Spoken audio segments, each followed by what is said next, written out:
Hi hello, welcome to my channel Ente Swaad. എൻ്റെ സ്വാദിലേക്ക് എൻ്റെ എല്ലാ പ്രേക്ഷകർക്കും എൻ്റെ എല്ലാ കൂട്ടുകാർക്കും സ്വാഗതം. പിന്നെ എല്ലാവരും ഓണത്തിൻ്റെ തിരക്കിലൊക്കെ ആയിരിക്കും അല്ലേ? ആയിപ്പോയില്ലേ? അത്തം ആവാനായി. അപ്പോൾ ഓരോരോ ഐറ്റംസ് ആയിട്ട് എല്ലാവരും ഉണ്ടാക്കിക്കൊണ്ടിരിക്കുന്നുണ്ടാവും. അപ്പം എനിക്ക് ഇതിൻ്റെ ഇടയിൽ 1-2 ഗസ്റ്റൊക്കെ വരാനുണ്ട്. അതുകൊണ്ട് ഞാൻ കുറച്ച് പുളിയിഞ്ചി ഉണ്ടാക്കിയായിരുന്നു വീട്ടിൽ. പെട്ടെന്ന് തോന്നി അത് നിങ്ങളെയും കൂടി കാണിക്കാം. എല്ലാവർക്കും അറിയാം, നമ്മുടെ സൈഡിൽ പുളിയിഞ്ചി എന്നാണ് പറയുക, ചില സൈഡിൽ ഇഞ്ചിക്കറി എന്ന് പറയുന്നത് കേൾക്കാം. അപ്പോൾ ഒരു പുളിയിഞ്ചി ആവട്ടെ ഇന്നത്തെ എൻ്റെ വീഡിയോ. വായോ. ഒരു ചട്ടി അടുപ്പത്ത് വെച്ച് ഗ്യാസ് സ്റ്റവ് ഞാൻ ഓൺ ചെയ്തിട്ടുണ്ട്. അതിലേക്ക് വെളിച്ചെണ്ണ. ഇതിന് ഏറ്റവും നല്ലത് വെളിച്ചെണ്ണ തന്നെയാണ്, വേറെ ഒരു ഓയിലും ചേർക്കണ്ട. കുറച്ച് വെളിച്ചെണ്ണ ചേർത്തു. വെളിച്ചെണ്ണ ഒന്ന് ചൂടായിട്ട് നമുക്ക് കടുവും വറ്റൽമുളകും പൊട്ടിക്കണം. എല്ലാവർക്കും അറിയുന്ന കാര്യം, എല്ലാവർക്കും ഇഷ്ടമുള്ളതല്ലേ? എല്ലാ രസമുകുളങ്ങളെയും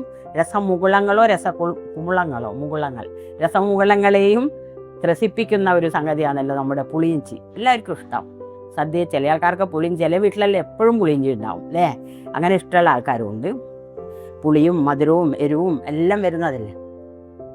എണ്ണ ചൂടായിട്ടുണ്ട്. നമുക്കതിലേക്ക് കടുവും 2-3 വറ്റൽമുളകും നന്നായി പൊട്ടട്ടെ. നാരങ്ങ അച്ചാർ എല്ലാവരും കണ്ടിരിക്കുമല്ലോ. അപ്പോൾ നമ്മുടെ സദ്യയിലെ 2ാമത്തെ ഐറ്റമാണിത്. ആദ്യം നാരങ്ങ അച്ചാർ എൻ്റെ അമ്മ കഴിച്ചപ്പോൾ പറഞ്ഞു കടുക് ശരിക്കും പൊട്ടിയിട്ടില്ലാന്ന്. അതുകൊണ്ട് ഈ കടുക് നന്നായി പൊട്ടട്ടെ. നിങ്ങൾ ചട്ടിയിലൊക്കെ ഉണ്ടാക്കിക്കോ. പക്ഷേ ഗ്യാസ് സ്റ്റവ് ആയതുകൊണ്ട് കുറച്ച് ഗ്യാസ് നഷ്ടപ്പെടും. കാരണം ഇത് വറ്റി വരണമല്ലോ നമുക്ക് പുളിവെള്ളം. നന്നായി പൊട്ടട്ടെ. പൊട്ടിക്കഴിഞ്ഞതിന് ശേഷം നമുക്ക് ഓരോന്നായി ചേർക്കാം. കറിവേപ്പില, പച്ചമുളക്, ഏറ്റവും പ്രധാനപ്പെട്ട 2 സംഗതികൾ. ഒരാളാണ് നമ്മുടെ ഇഞ്ചി. ഈ ഇഞ്ചിയെ ഞാൻ ചെറുതായിട്ട് ഒന്ന് മിക്സിയിലിട്ട് ഒരു പ്രാവശ്യം ചെയ്തു.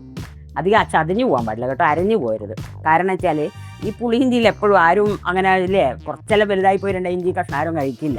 അപ്പോൾ അത് വേസ്റ്റ് ആവേണ്ട വിചാരിച്ച് ഞാൻ ചെറുങ്ങനെ മുറിച്ച് ഒന്നത് മിക്സിയിൽ ഒന്ന് കറക്കി എടുത്തിട്ടാണ് ഇത്രയും ഉള്ളത്. ഇഞ്ചി നല്ല ഇഞ്ചി കിട്ടിയായിരുന്നു ഇപ്രാവശ്യം. ഇതാ നമ്മുടെ കടുക് ഇങ്ങനെ പൊട്ടിക്കൊണ്ടിരിക്കുന്നുണ്ട്.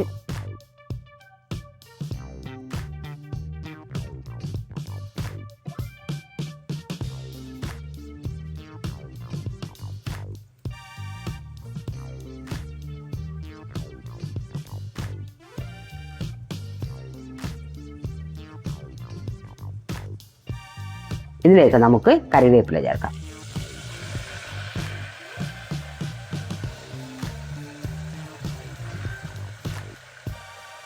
കറിവേപ്പില, പച്ചമുളക്, ഇഞ്ചി, ഇത് 3ഉം ഒരുമിച്ച് ചേർക്കേണ്ട സംഗതികളാണ്.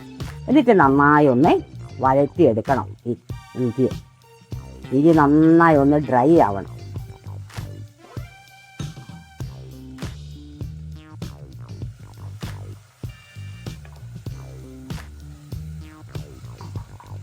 എണ്ണ കുറച്ച് നന്നായിട്ട് എടുത്തോ എല്ലാവരും. കാരണം എണ്ണയെല്ലാം മുകളിൽ വന്ന് നിന്നാലേ അങ്ങനെ ചീത്തയാവില്ല പുളിയിഞ്ചി. കുറേ ദിവസം വെക്കാമല്ലോ അല്ലേ? തണുത്തതിന് ശേഷം നല്ല കുപ്പിപ്പാത്രത്തിൽ ഒഴിച്ച് വെച്ചാൽ മതി. നന്നായി ഒന്ന് വഴന്ന് വരട്ടെ. ആ ഇഞ്ചിയുടെ ടേസ്റ്റ് മുഴുവൻ അതിലേക്ക് വരണം. എന്നാലേ നമുക്ക് നല്ലൊരു ടേസ്റ്റ് കിട്ടുള്ളൂ. പച്ചമണമൊക്കെ മാറി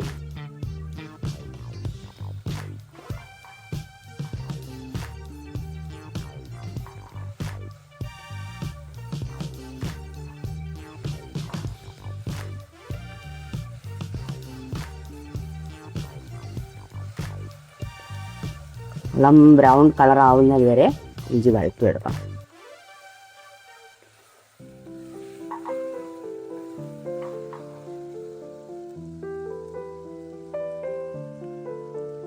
ഇടക്കിടക്ക് ഇളക്കിയാൽ മതി. കാരണം എപ്പോഴും ഇളക്കിക്കൊണ്ടിരുന്നാൽ അത് പെട്ടെന്ന് ആവില്ല, സമയം പിടിക്കും. നല്ല സ്മെല്ലുണ്ട്. എനിക്ക് ഇഞ്ചി കറിവേപ്പിലേൻ്റെ സ്മെല്ല് ഉണ്ടാവുന്നില്ല. എനിക്ക് തോന്നുന്നു പെട്ടെന്ന് മോര് കറിയിൽ നമ്മളിതെല്ലാം താളിച്ച് ഇങ്ങനെ ചേർക്കുന്ന സമയത്ത് നല്ലൊരു സ്മെല്ല് വരും. അതേ സ്മെല്ലാണ് ഇപ്പം വരുന്നത്.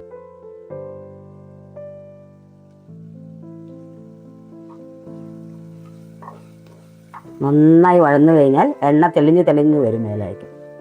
നല്ല ബ്രൗൺ കളർ ആവട്ടെ.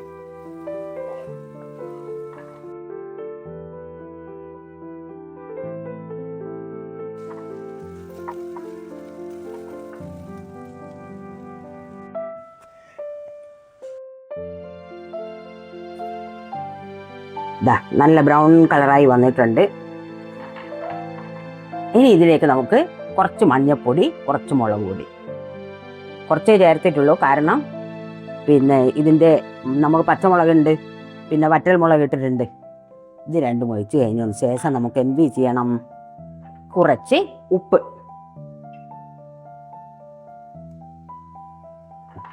കുറച്ച് ഉപ്പിടുക. അതിനുശേഷം നമ്മുടെ പ്രധാനപ്പെട്ട സംഗതി ഇതിലേക്ക് ഒഴിക്കണം. ഇതേ പുളിവെള്ളം.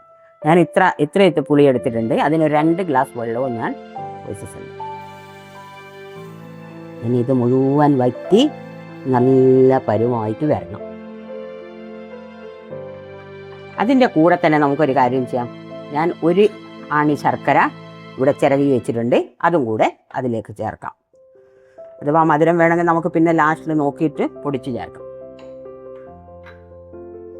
ഇനി ഇത് നന്നായി തിളച്ച് വറ്റി വരട്ടെ. അതുവരെ നമുക്ക് വെയിറ്റ് ചെയ്യാം.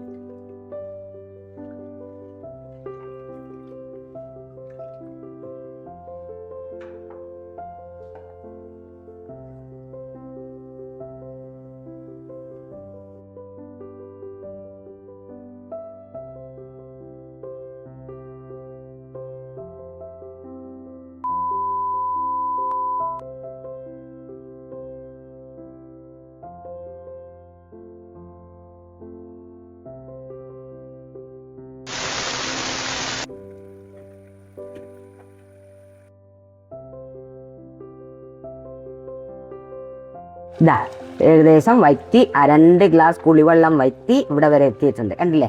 ഇതാ ഇങ്ങനെ.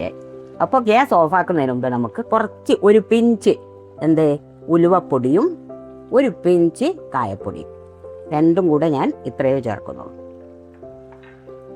ഇനി നമുക്ക് ഗ്യാസ് ഓഫാക്കാം.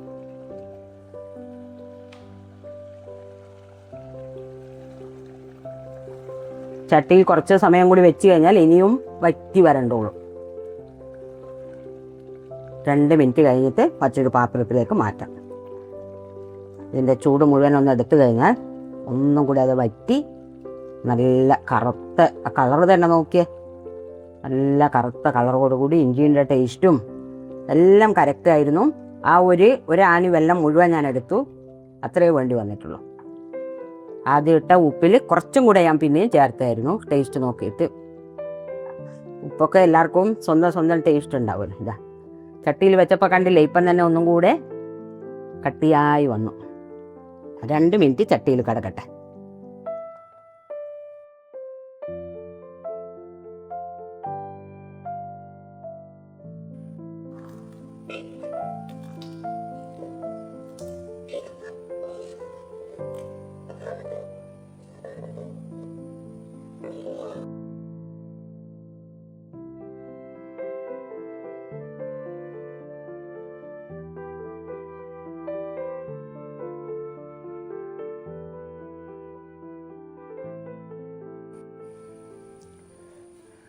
അങ്ങനെ നല്ല എരിവും മധുരവും പുളിയുമുള്ള നമ്മുടെ പുളിയിഞ്ചി ഇവിടെ റെഡി ആയിരിക്കാൻ ഇതാ എണ്ണയൊക്കെ തെളിഞ്ഞ് വന്നിട്ടുണ്ട്. നല്ല എല്ലാം ഒരു പാകത്തിനാണ്. എപ്പോഴും പുളിയിഞ്ചിക്ക് അതാ വേണ്ടത്, എല്ലാം പാകത്തിനായിരിക്കണം. ഇഞ്ചി ഭയങ്കര അധികമായി കഴിഞ്ഞാൽ അതൊരു ഓവർ ടേസ്റ്റായി മാറും. എല്ലാവരും ട്രൈ ചെയ്യുക. നിങ്ങളുടെ ഓണസദ്യയിൽ എന്തായാലും നിങ്ങളുടെ ഇലയിൽ ഒരു ഡിഷ് നമ്മുടെ പുളിയിഞ്ചി ആയിരിക്കട്ടെ. എല്ലാവരും ഉണ്ടാക്കി നോക്കുമല്ലോ. അപ്പോൾ എല്ലാവരും ഉണ്ടാക്കി നോക്കുക. ഓണസദ്യയിൽ പറയേണ്ട ആവശ്യമില്ലല്ലോ, എല്ലാവരും ഉണ്ടാക്കി നോക്കും. അതുപോലെ തന്നെ ലൈക്ക് ചെയ്യുക, ഷെയർ ചെയ്യുക, കമൻറ്റ് ചെയ്യാൻ മറക്കരുത്. അതേപോലെ തന്നെ സബ്സ്ക്രൈബ് ചെയ്യാനും മറക്കല്ലേ. നിങ്ങളുടെ ഫ്രണ്ട്സുമാരോടൊക്കെ പറഞ്ഞ് സബ്സ്ക്രൈബ് ചെയ്യിപ്പിക്കുക. എൻ്റെ ചാനലിനെ മുന്നോട്ട് കൊണ്ടുപോകുന്ന നിങ്ങളാണ്. എല്ലാവർക്കും വലിയൊരു നന്ദി. അതേപോലെ തന്നെ എല്ലാവർക്കും ഹാപ്പി ഓണം. അടുത്ത ഒരു ഡിഷുമായി വരുന്നത് വരെ ബായ്.